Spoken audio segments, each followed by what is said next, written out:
Hello everyone, in this video we are going to see what is radioactivity. पिछली videos के अंदर जब हम लोग एटॉमिक स्ट्रक्चर पढ़ रहे थे तो हमने अब तक क्या कर लिया था, हमने बहुत बेसिक जो थ्योरीज थी सेल के हवाले से वो देखी थी एंड हमने discovery of cathode and discovery of anode किया एंड नाउ अब क्योंकि प्रोटॉन पढ़ लिया, इलेक्ट्रॉन कैसे डिस्कवर वो पढ़ लिया, अब बारी आती है इलेक्ट्रॉन की, राइट। तो इलेक्ट्रॉन की डिस्कवरी से पहले, क्योंकि इलेक्ट्रॉन की डिस्कवरी हुई थी आर्टिफिशियल रेडियो एक्टिविटी को इस्तेमाल करके, राइट। अब आर्टिफिशियल रेडियो एक्टिविटी के एक्सपेरिमेंट से ही जेम्स चैडविक ने न्यूट्रॉन को डिस्कवर किया था, राइट। अब आपको वो एक्सपेरिमेंट तब तक नहीं समझ में आएगा जब तक आपको ये नहीं पता रेडियो एक्टिविटी क्या होती है। तो इसीलिए I decided to make a separate video on radioactivity. That's why आज हम लोग रेडियो एक्टिविटी के बारे में पढ़ेंगे और ये बहुत इम्पॉर्टेंट टॉपिक है केमिस्ट्री के अंदर भी, फिज़िक्स के अंदर भी। तो चाहे ये सिलेबस के अंदर नहीं है, एटॉमिक स्ट्रक्चर के अंदर आपको नहीं मिलेगा, लेकिन ऑफ कोर्स इसके दो तीन पोस्टुलेट्स या फिर इसके हवाले से बात आपको ज़रूर मिलेगी। तो इससे अच्छा पूरा ही टॉपिक समझ लो अच्छे से। स्टार्ट करते हैं। सबसे पहले अब तक हमने जो पढ़ा वो मैं ऐसे ही लिख देती हूँ कि इलेक्ट्रॉन प्रोटॉन, अब तक इलेक्ट्रॉन प्रोटॉन की डिस्कवरी हमने पढ़ ली, ठीक है। ये बात चल रही है 1900 की। 1900 तक इलेक्ट्रॉन प्रोटॉन भाई डिस्कवर हो चुका है। बात आती है न्यूट्रॉन नहीं डिस्कवर हुआ अभी तक, ठीक है। तकरीबन 34 ईयर्स के बाद, यानी कि 1934 में जाके न्यूट्रॉन डिस्कवर होता है। वेरी इंपॉर्टेंट पॉइंट, यानी कि इलेक्ट्रॉन प्रोटॉन इतने साल पहले ही डिस्कवर हो गया था, ठीक है। प्रोटॉन किसने डिस्कवर किया था? रदरफोर्ड ने। इलेक्ट्रॉन किसने डिस्कवर किया था? जे थॉमसन ने, ठीक है। वो अलग बात है कि इसका एक्सपेरिमेंट, यानी कि cathode ray experiment, cathode tube experiment किसने किया था? Naught cathode, discharge tube experiment किया विलियम क्रूक ने था, लेकिन प्रॉपर्टीज़ इलेक्ट्रॉन को डिस्कवर जो है वो जे थॉमसन ने किया था। उसके बाद प्रोटॉन का भी ऐसे एक गोल्डस्टीन ने एक्सपेरिमेंट किया था, लेकिन प्रॉपर्टीज़ रदरफोर्ड ने बताई थी। चलो, ये तो सारी बातें हम लोग पढ़ चुके हैं। तो ये इंपॉर्टेंट पॉइंट है, इसे याद रखिएगा कि after 34 years neutron was discovered, ठीक है। अब देखो, न्यूट्रॉन की डिस्कवरी हम लोग बाद में पढ़ेंगे किस तरीके से न्यूट्रॉन डिस्कवर हुआ था, लेकिन यहाँ पर मैं कुछ बातें आपको बताना चाहती हूँ। जैसे कि न्यूट्रॉन की डिस्कवरी हुई थी यूजिंग आर्टिफिशियल रेडियो एक्टिविटी, ठीक है। आर्टिफिशियल रेडियो एक्टिविटी को इस्तेमाल करते हुए जेम्स चैडविक नाम के साइंटिस्ट ने अपना न्यूट्रॉन को डिस्कवर किया था। ये डिस्कवरी बहुत प्री प्लान्ड नहीं थी, यानी कि न्यूट्रॉन जो है वो बाय मिस्टेक डिस्कवर हो गया था। ऐसा नहीं था कि जेम्स चैडविक को पता था कि इससे न्यूट्रॉन निकलेगा इस एक्सपेरिमेंट से, नहीं, ऐसा कुछ भी नहीं था। उन्होंने एक्सपेरिमेंट किया, आर्टिफिशियल रेडियो एक्टिविटी पे इन्होंने एक्सपेरिमेंट किया था, आर्टिफिशियल रेडियो एक्टिविटी के बारे में जानने के लिए, लेकिन न्यूट्रॉन डिस्कवर हो गया था। अच्छा, he is a Nobel prize holder. उसके बाद अब बात करते हैं रेडियो एक्टिविटी, जो आज का हमारा टॉपिक है।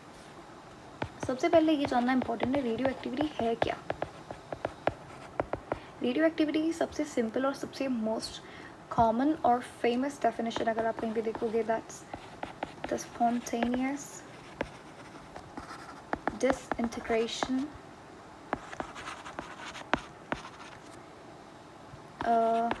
of unstable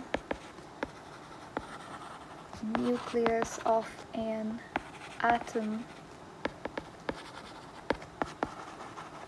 in the form of invisible radiation is called radioactivity. क्या लिखा हुआ है समझता है? देखो, स्पॉन्टेनियस यानी कि खुद ब खुद होने वाला, ठीक है। खुद ब खुद रेडियो एक्टिविटी होती है, आपको कोई एक्सटर्नल एनर्जी, कोई फोर्स नहीं लगानी पड़ती। डिसइंटीग्रेशन यानी कि किसी चीज़ का टूटना। एक एटम है, एटम, उसका जो न्यूक्लियस है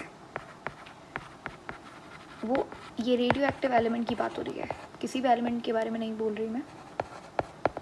कोई रेडियो एक्टिव एलिमेंट है, समझ लो यूरेनियम है, उसका एक एटम ले लिया मैंने, ठीक है, उसका एटम है, ये उसका न्यूक्लियस है। इसका न्यूक्लियस जो है अनस्टेबल है। अनस्टेबल क्यों है? क्योंकि इसके अंदर बहुत सारे न्यूट्रॉन्स हैं, मतलब इतने ज़्यादा न्यूट्रॉन्स है कि न्यूक्लियस होल्ड ही नहीं कर पा रहा, तो अनस्टेबल हो गया न्यूक्लियस। तो क्या होता है कि ये न्यूट्रॉन्स इस तरीके से रेडिएशंस की फॉर्म के अंदर बाहर आते हैं, और ये स्पॉन्टेनियस डिसइंटीग्रेशन, यानी कि स्पॉन्टेनियस खुद ब खुद न्यूक्लियस टूट रहा है अब in the form of radiation. ये जो बाहर निकलेगा ये क्या होंगी? रेडिएशंस हैं। ये क्या ये नज़र आती है? नहीं, बिल्कुल भी नहीं, ये इनविजिबल होती हैं। ठीक है, तो ये होती है रेडियो एक्टिविटी। अब ये बात जान लीजिए कि रेडियो एक्टिविटी खुद ब खुद भी हो सकती है नेचुरली, जिसे बोलते हैं नेचुरल रेडियो एक्टिविटी, और आर्टिफिशियली भी हम लोग रेडियो एक्टिविटी किसी एलिमेंट के एटम से करवा सकते हैं। ठीक है, अगर आप नेचुरल रेडियो एक्टिविटी की बात करते हो, देखो 82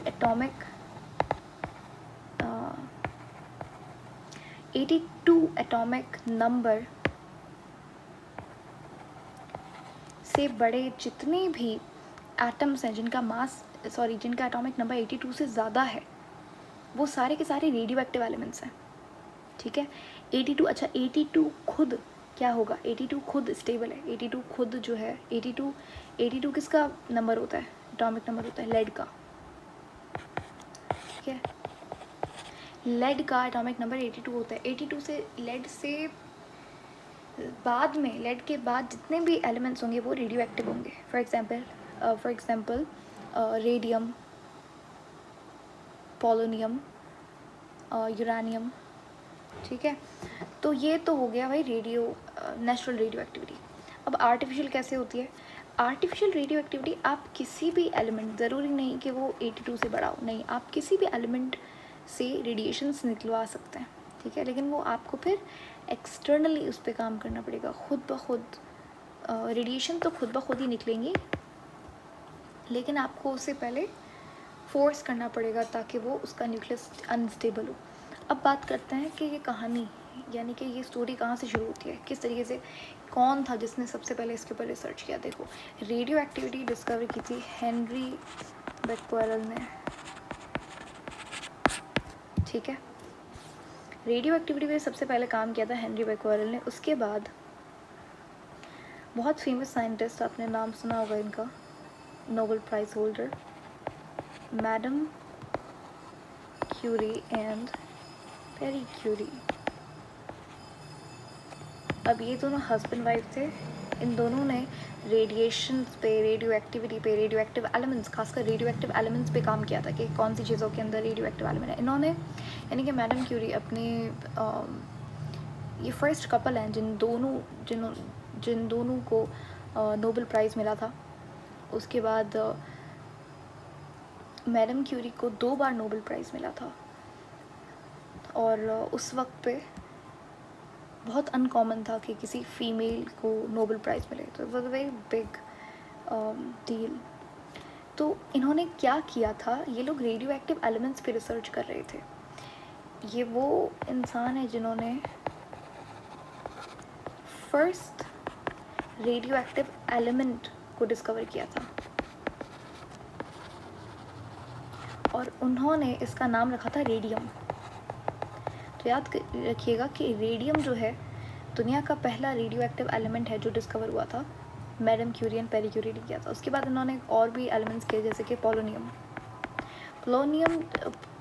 इन्होंने इसलिए नाम रखा था उस एलिमेंट का क्योंकि ये दोनों पोलैंड से बिलोंग करते थे, और इसीलिए पोलोनियम नाम इन्होंने अपनी कंट्री को क्रेडिट देने के लिए रखा था। उसके बाद पोलोनियम क्या है? Second radio active element discovered. ठीक है, अभी एलिमेंट्स इन्होंने बनाए नहीं थे, ये नेचुरली रेडियो एक्टिव होते हैं।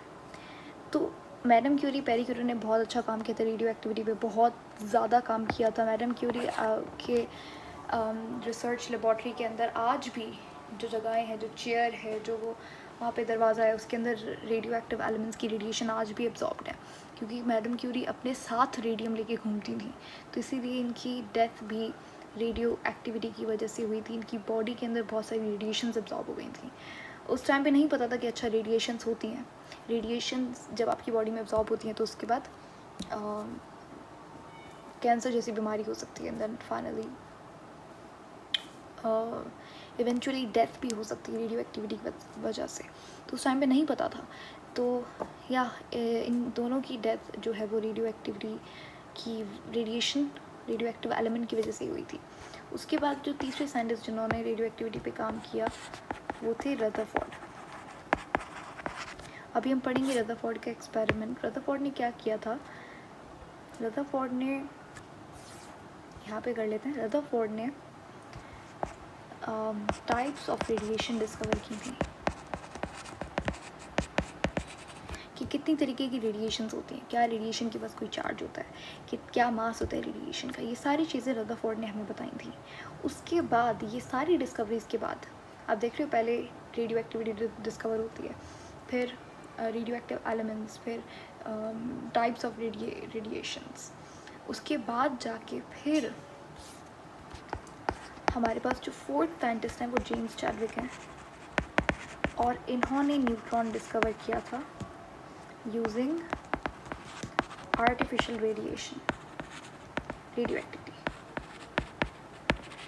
तो अब हम लोग पढ़ेंगे रदरफोर्ड्स एक्सपेरिमेंट। इन्होंने क्या किया, इन्होंने एक और बात मैं जो आपको बतानी है लेड के बारे में। Lead is the most stable element of periodic table, very important ये चीज़। और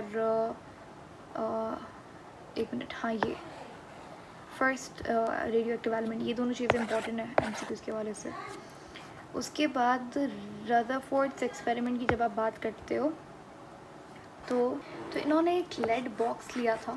यहाँ पर ये है एक बॉक्स जो कि लेड का बना हुआ है। उसके अंदर यहाँ पे अल्फ़ा पार्टिकल सोर्स था। अब अल्फ़ा पार्टिकल क्या होता है, रेडिएशन सोर्स था, यानी कि एक ऐसी चीज़ थी जिससे रेडिएशंस निकल रही थी। ठीक है, तो अब ये जो लेड बॉक्स है यहाँ से रेडिएशंस निकल रही थी, यहाँ पे इन्होंने फोटोग्राफिक प्लेट लगा दी थी ताकि इन्हें पता लगे कि अच्छा कोई चीज़ अगर फोटोग्राफिक प्लेट के ऊपर जब कोई चीज़ स्ट्राइक करती है तो वो फ्लोरेसेंट मटेरियल से बनी हुई होती है। ठीक है, रेडिएशन के अंदर एनर्जी होती है, जब वो स्ट्राइक करेगी तो एनर्जी रिलीज होगी in the form of light, तो वो चमकता है। तो आपको पता लग जाएगा कि अच्छा रेडिएशन नज़र कोई आती है, अगर ये रेडिएशन से निकल रही है, क्या रदरफोर्ड को ऐसे नज़र आई होगी अच्छा ये ऐसे जा रही है, नहीं। फोटोग्राफिक प्लेट की मदद से ही पता चलता है कि कोई इनविजिबल रेडिएशन निकल रही है। ठीक है, तो जैसे इन्होंने यहाँ से रेडिएशंस निकली तो इन्होंने ऑब्जर्व किया, देखो यहाँ पे इन्होंने मैग्नेटिक फील्ड का इस्तेमाल किया था। ठीक है, तो ये था पॉजिटिव टर्मिनल, ये था नेगेटिव। आई मीन ये पॉजिटिव फील्ड और ये नेगेटिव।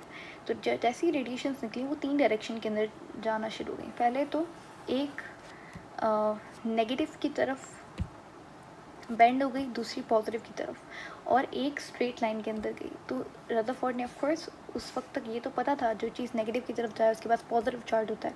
कैथोड रेज भी तो हमने ऐसे ही डिस्कवर की थी कि कैथोड से निकल रही थी, एनोड पे जा रही थी, है ना। पॉजिटिव नेगेटिव अट्रैक्ट करता है, तो इस वजह से जो रेडिएशन नेगेटिव की तरफ जा रही थी उन्हें हमने नाम दे दिया अल्फ़ा पार्टिकल्स या फिर अल्फ़ा रेज। जो रेडिएशन पॉजिटिव की तरफ जा रही थी उन्हें कहा बीटा, और जो स्ट्रेट लाइन के अंदर जा रही थी उन्हें गैमा। तो यहाँ पे एक बात आपको समझ में आ गई होगी, एक मिनट, कि अल्फ़ा के ऊपर पॉजिटिव चार्ज है, बीटा के ऊपर नेगेटिव, और क्योंकि ये स्ट्रेट लाइन के अंदर जा रही थी गैमा, तो इनके ऊपर कोई चार्ज नहीं है। अल्फ़ा जो होता है उन्हें ऐसे, बीटा को ऐसे और गैमा को ऐसे रिप्रेजेंट किया था। इन्होंने प्रॉपर्टीज़ बताई कि ये अल्फ़ा की प्रॉपर्टीज़ होती हैं, ये गैमा की और ये बीटा की। तो वो देख लेते हैं। देखो, सबसे पहले यहाँ पे बात करेंगे प्रॉपर्टीज़, यहाँ पे मैं लिखूँगी जो भी कैरेक्टरिस्टिक्स हैं वो। पहले बात करते हैं नेचर की, कि इनका नेचर कैसा होता है। अल्फ़ा जो रेज होती हैं उन्हें अल्फ़ा पार्टिकल्स इसलिए कहा जाता है क्योंकि अल्फ़ा पार्टिकल्स के अंदर बेसिकली पार्टिकल होता है, इनके पास मास होता है, इनके अंदर प्रोटॉन होता है। बेसिकली अल्फ़ा को हीलियम की न्यूक्लियस से कंपेयर किया जाता है। कहा जाता है कि अल्फ़ा पार्टिकल्स का जो मास होता है वो इक्वल होता है हीलियम के न्यूक्लियस से। अब हीलियम का न्यूक्लियस कैसा होता है, देखो ये हीलियम है, हीलियम के न्यूक्लियस के अंदर 2 न्यूट्रॉन और 2 प्रोटॉन होता है, ठीक है, और 2 इलेक्ट्रॉन होता है, सही है। तो यानी कि एक अल्फ़ा पार्टिकल बराबर होगा 2 प्रोटॉन और 2 न्यूट्रॉन के मास के, ठीक है। तो इसीलिए इसे न्यूक्लियस ऑफ हीलियम भी कहा जाता है। बीटा की बात करें तो बीटा भी पार्टिकल होता है, बीटा के पास भी मास होता है क्योंकि इनके पास इलेक्ट्रॉन पार्टिकल होते हैं। गैमा की बात करें, गैमा पार्टिकल्स नहीं कह सकते, बीटा पार्टिकल्स कह सकते हो आप, अल्फ़ा पार्टिकल्स कह सकते हो, गैमा पार्टिकल्स नहीं कह सकते। गैमा रेज होती हैं, इनके पास कोई मास नहीं होता। आप सोच रहे हो कि अच्छा इनके पास वो नहीं है, मास नहीं है तो ये न्यूट्रॉन होगा, नहीं, इनके पास मास ही नहीं होता। मास नहीं होता तो ऑफकोर्स न्यूट्रॉन भी नहीं होगा, कोई पार्टिकल नहीं होता इनके पास। अब यहाँ पे क्वेश्चन अगर आपके दिमाग में नहीं आया तो आना चाहिए था, वो ये कि आप सोच के देखो कि रेडियो एक्टिविटी, जब मैंने डेफिनेशन लिखी थी तो मैंने क्या लिखा था कि spontaneous disintegration of unstable nucleus, atom नहीं लिखा, न्यूक्लियस लिखा है। तो इससे क्या बात पता लगती है कि रेडियो एक्टिविटी क्या है, एक न्यूक्लियर फिनोमेना है कि रेडियो एक्टिविटी के अंदर एटम पूरा डिके नहीं हो रहा, सिर्फ न्यूक्लियस टूट रहा है। तो अब यहाँ पे सोच के देखो, अच्छा न्यूक्लियस की बात करें तो न्यूक्लियस के अंदर क्या होता है, प्रोटॉन होता है, न्यूक्लियस के अंदर न्यूट्रॉन होता है, लेकिन बीटा पार्टिकल जो है उससे तो इलेक्ट्रॉन निकल रहा है, बीटा पार्टिकल के अंदर इलेक्ट्रॉन होता है, तो कैसे न्यूक्लियस से इलेक्ट्रॉन निकलेगा। तो ये बहुत सोचने वाली बात है कि किस तरीके से इलेक्ट्रॉन रेडियो एक्टिविटी के अंदर पार्ट ले रहा होता है। होता क्या है कि प्रोटॉन तो निकलता है, ठीक है, प्रोटॉन निकला रेडिएशन अल्फ़ा पार्टिकल के फॉर्म में। अब ये जो न्यूट्रॉन है ना, ये न्यूट्रॉन टूटता है, जब रेडिएशन निकलती है, न्यूक्लियस डिके होता है, तो ये न्यूट्रॉन टूटता है पॉजिटिव और नेगेटिव, यानी कि प्रोटॉन और इलेक्ट्रॉन के अंदर। जी हाँ, एक न्यूट्रॉन क्या है, न्यूट्रॉन है न्यूट्रल, कोई चार्ज नहीं है, नो चार्ज। तो जब एक नेगेटिव और एक पॉजिटिव आपस में मिलता है तो इनका चार्ज क्या हो जाएगा, ज़ीरो चार्ज हो जाएगा। इसीलिए न्यूट्रॉन का चार्ज ज़ीरो होता है, क्योंकि न्यूट्रॉन खुद बना हुआ किससे है, प्रोटॉन से और इलेक्ट्रॉन से।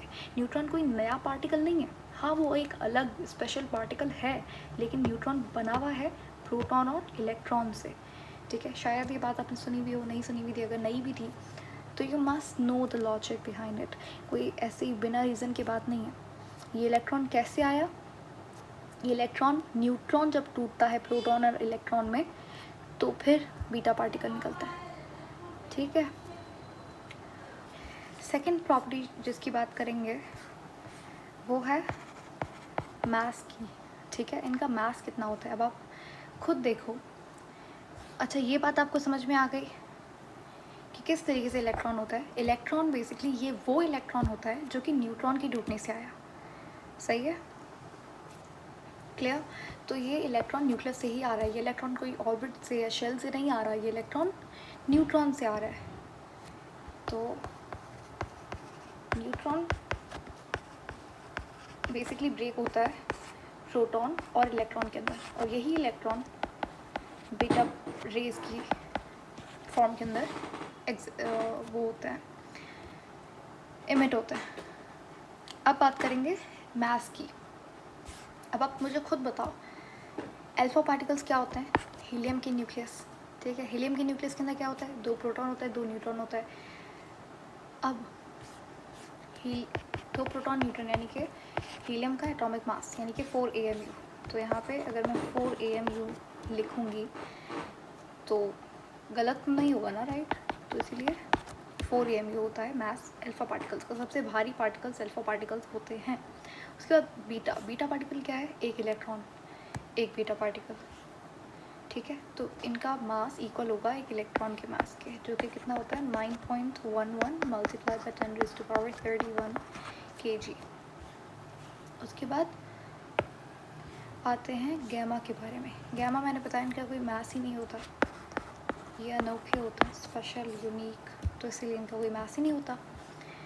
उसके बाद charge, alpha positive charge, beta negative, and इनका कोई चार्ज भी नहीं होता। ये चार्ज वाला जो हमें पता लगा वो रदरफोर्ड के एक्सपेरिमेंट से ही पता लगा। उसके बाद इनकी वेलोसिटी, इनकी स्पीड कितनी होती है, सबसे ज़्यादा स्पीड, सबसे ज़्यादा वेलोसिटी किसकी होती है, गैमा पार्टिकल्स की हाईएस्ट होती है इनकी। और क्योंकि अल्फ़ा पार्टिकल्स इतने भारी होते हैं, 4 mu का मास होता है, इसलिए इनकी ये सबसे स्लोएस्ट होता है। ठीक है, वैसे ये भी स्लो नहीं होते एज़ कम्पेयर टू जो हम लोग चल रहे हैं, या फिर गाड़ी चल रही है, एरोप्लेन चल रहा है, नहीं, उसकी स्पीड में तो बहुत ज़्यादा है अल्फ़ा पार्टिकल, लेकिन अगर कंपेयर करें ना गैमा अल्फ़ा बीटा को, तो उसमें सबसे स्लो जो होते हैं वो अल्फ़ा पार्टिकल्स होते हैं। ठीक है, तो ये जो कंपैरिजन है ये अमंग दीज 3 है। ठीक है, तो हाईएस्ट ये होते हैं, मतलब कहते हैं कि इनकी जो स्पीड होती है वो लाइट की स्पीड जितनी होती है गैमा की, 3 × 10⁸ मीटर पर सेकेंड। इनकी लाइट की स्पीड से कम होती है, लेस दैन 3 × 10⁸ मीटर पर सेकेंड, और इनकी राउंड अबाउट इक्वली होती है लाइट की स्पीड से। ठीक है, उसके बाद बात करेंगे पेनिट्रेशन की। पेनिट्रेटिंग पावर इनकी सबसे ज़्यादा होती है। तो देखो, जिसकी स्पीड ज़्यादा होगी उसकी पेनिट्रेटिंग पावर सबसे ज़्यादा होगी, तो ऑफकोर्स इनकी सबसे ज़्यादा होती है, इनकी टी तक होती है, और इनकी सबसे लोएस्ट होती है। ठीक है, उसके बाद आयोनाइजेशन एनर्जी। आयोनाइजेशन एनर्जी क्या होती है, यानी कि पावर ऑफ रेडिएशन या फिर anything to remove an electron from its orbit या शेल। समझ लो अल्फा पार्टिकल गए, यहाँ पे हीलियम का एटम है। ठीक है, तो अल्फा पार्टिकल से यहाँ से इलेक्ट्रॉन जैसे स्ट्राइक हुआ, इलेक्ट्रॉन हट गया, तो इसका मतलब यह है कि वही पावर जो कि मतलब इलेक्ट्रॉन को हटाना, रिमूवल ऑफ इलेक्ट्रॉन, किसके पास इतनी पावर है कि इलेक्ट्रॉन को हटा सके, कितने इलेक्ट्रॉन हटा सके, तो वो आयोनाइजेशन पावर कहते हैं। आयोनाइजेशन एनर्जी कितनी है, किसकी है, तो सबसे ज़्यादा किसकी होगी, आप खुद लॉजिक लगा के देखो। कोई चीज़ अगर इतनी स्पीड में जा रही है तो उससे तो टाइम ही नहीं मिलेगा इलेक्ट्रॉन को रिमूव करने का, तो उनकी आयोनाइजेशन पावर सबसे कम होगी। ठीक है, तो वो किसकी होगी, इनकी गैमा की, इनकी सबसे कम होती है। अल्फ़ा की ज़्यादा होती है क्योंकि स्लो होते हैं as compare to gamma and beta, तो इसलिए ये लोग ज़्यादा इलेक्ट्रॉन को रिमूव करते हैं, और इनकी इंटरमीडिएट होती है। ठीक है, इंटरमीडिएट होती है दोनों के दरमियान। तो ये था रेडिएशन, आपको समझ में आ गया होगा कि किस तरीके से अल्फ़ा बीटा गैमा काम करता है। अब बात करेंगे रेडियो एक्टिव डिके की, जो कि सबसे इंपॉर्टेंट टॉपिक है रेडियो एक्टिविटी की। जब आप बात करते हो कि किस तरीके से गैमा अल्फ़ा बीटा निकलते हैं तो पहले बात करेंगे अल्फ़ा डिके की, कि अगर किसी एटम में से अल्फ़ा पार्टिकल निकल रहे हैं तो किस तरीके से उस एटम का जो एटम फिर मतलब अल्फ़ा पार्टिकल निकल गया तो बाद में उसका मास कितना रहेगा उस एटम का। एक एटम है फॉर एग्जांपल एक्स, उसके बाद मैं एग्जांपल में आपको एक एलिमेंट करवा भी दूँगी, और ये उसका एटॉमिक मास है, ये एटॉमिक नंबर है। अब इनका हो रहा है अल्फ़ा डिके, यानी कि इनमें से अल्फ़ा पार्टिकल्स निकलेंगे। तो आपको मैंने क्या कहा था कि अल्फ़ा पार्टिकल्स बराबर होते हैं हीलियम के न्यूक्लियस के। ठीक है, तो यानी कि जो एटॉमिक मास होगा उसमें से 4 माइनस, क्योंकि अल्फ़ा पार्टिकल निकल रहा है तो यहाँ पे -4 और एटॉमिक नंबर के अंदर -2 होगा। सही है, और वो जो यहाँ से 2 प्रोटॉन 2 न्यूट्रॉन निकले वो आते हैं अल्फ़ा पार्टिकल के, अल्फ़ा पार्टिकल बन गए ना वो तो, और यहाँ से जो 2 प्रोटॉन निकले वो यहाँ पे आ गए अल्फ़ा पार्टिकल की फॉर्म के अंदर। समझ में आया, मैं रिपीट कर देती हूँ। देखो क्या हुआ कि जब अल्फ़ा डिके होता है किसी भी एटम का, तो मतलब एक एटम है, अच्छा एग्जाम्पल से आपको समझ में आ जाएगा।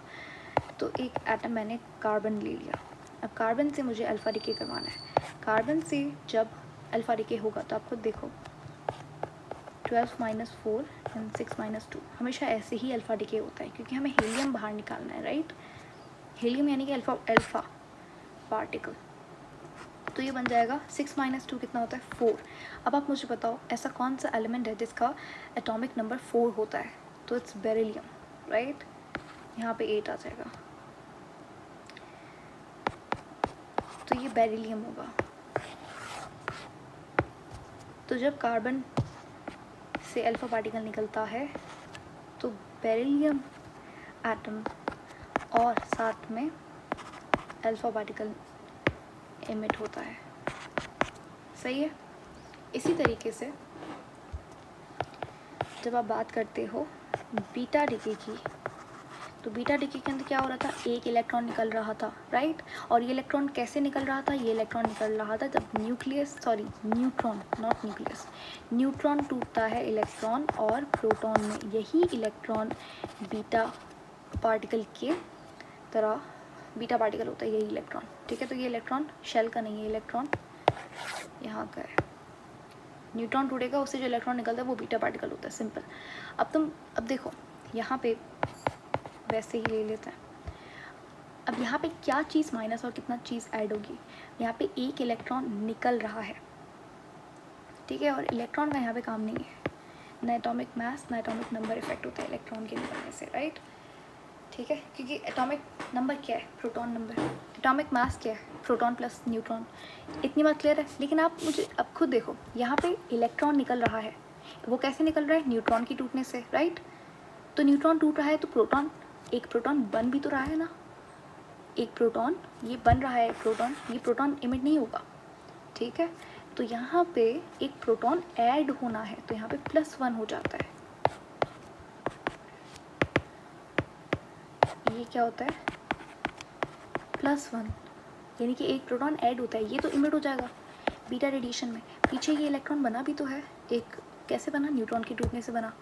ये प्रोटॉन साथ में नहीं निकलेगा, बीटा पार्टिकल में प्रोटॉन नहीं निकलता, राइट। तो इसीलिए ये जो प्रोटॉन बनता है इसे हम लोग यहाँ पे लिखते हैं, और साथ में बीटा पार्टिकल निकलता है। अब एग्जाम्पल से आपको समझ में आ जाएगा। एक मैं समझ लो हम लोग लेते हैं कार्बन, दोबारा से कार्बन ले लेते हैं। अब कार्बन में से अगर बीटा पार्टिकल निकलेगा तो 6 + 1 होगा, राइट। तो क्या बनेगा, किसका एटॉमिक नंबर होता है 7, न्यूट्रॉन का होता है, तो 7 और 12 आ गया, सही है। और यहाँ पे क्या निकला, बीटा। ये वाला नंबर नहीं होता इफेक्ट, क्योंकि बीटा जो है, बीटा पार्टिकल, उसमें सिर्फ इलेक्ट्रॉन का काम होता है। वो इलेक्ट्रॉन कहाँ से आ रहा है, न्यूट्रॉन के टूटने से। उसके बाद लास्ट आता है हमारा गैमा डिके। गैमा डिके बहुत सिंपल है, क्योंकि गैमा डिके में कोई मास ही नहीं होता, कोई पार्टिकल ही निकलता ही नहीं है, कोई पार्टिकल नहीं होता। गैमा रेज होती हैं, गैमा पार्टिकल नहीं होता, तो ये सेम ही रहता है। तो अगर कार्बन होगा तो ये इस तरीके से निकलेगा। तो ये चीज़ आपको ध्यान रखनी होगी, ये और ये, ठीक है। तो ये था रेडियो एक्टिविटी डिके, ऐसे होता है, ठीक है, ओके। तो ये हो गया हमारा रेडियो एक्टिविटी, हमने पूरा समझ लिया रेडियो एक्टिविटी किसने डिस्कवर किया था, रेडियो एक्टिविटी होती क्या है, characteristics of alpha beta and D. Video के अंदर हम लोग देखेंगे न्यूट्रॉन की डिस्कवरी कैसे हुई थी using artificial radio activity, okay.